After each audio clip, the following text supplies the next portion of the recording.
week's Torah portion is Noah, and it begins with the story of Noah.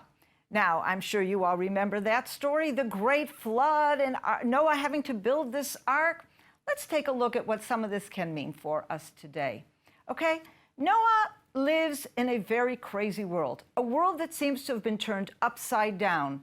People do evil and it's considered just perfectly fine. Sin is absolutely everywhere. Noah is a single righteous man. In fact, God tells us, Noah is a righteous man. He was pure in his way.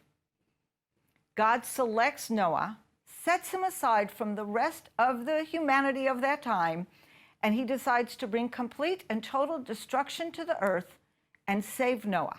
Save Noah and his family, and as well save a certain designated number of every single living species.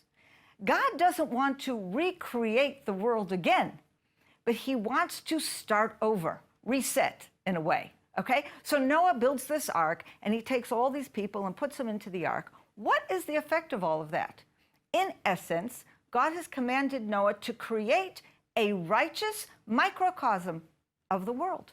We're going to separate out the good guys, and of course a sampling of the animals and whatever, in order to start over with a purer, more righteous, better served people. Now, how many of us don't say every so often, when we look around us and we see some of the crazy people that criminals and people walking in and shooting people up at clubs and in schools, sometimes you feel like, I want to start again. Let's restart, get rid of all these crazies, start the world again. And that's exactly what God did. Killed everybody out, brought this big flood, start again. And then what happens?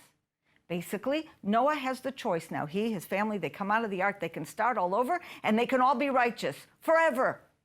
But they're not. We're stuck with that same type of world again. What happens right after the destruction? I think even immediately, before Noah has a chance to even open his mouth, God realizes, you know what? I tried to do restart, but it really isn't going to work. He says to Noah, he says, I know that the nature of man is evil from his childhood. Now, some people have read that verse to mean, well, man is destined to be evil. That's not what it means.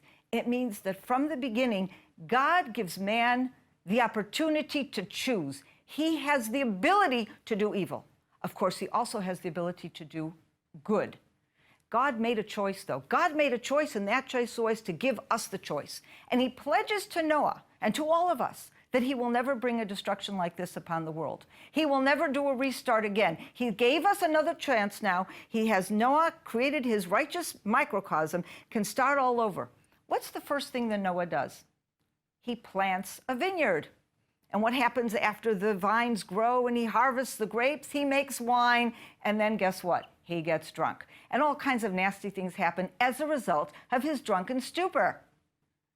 Perfect example of starting again. The image is beautiful, planting a vineyard, a new Garden of Eden, beautiful vines, lush, grapes growing on the vines. He could have made wine. He could have had a sip. He could have gotten drunk. He chose to get drunk. Every Friday night and Shabbat morning, we make kiddush on wine because we take the wine and we sanctify it. We choose to drink the wine to the glory of God, not to get drunk. And that's the essence of us as human beings. We choose. This is Oster Baras bringing you a few minutes of Bible from the heart of Biblical Israel.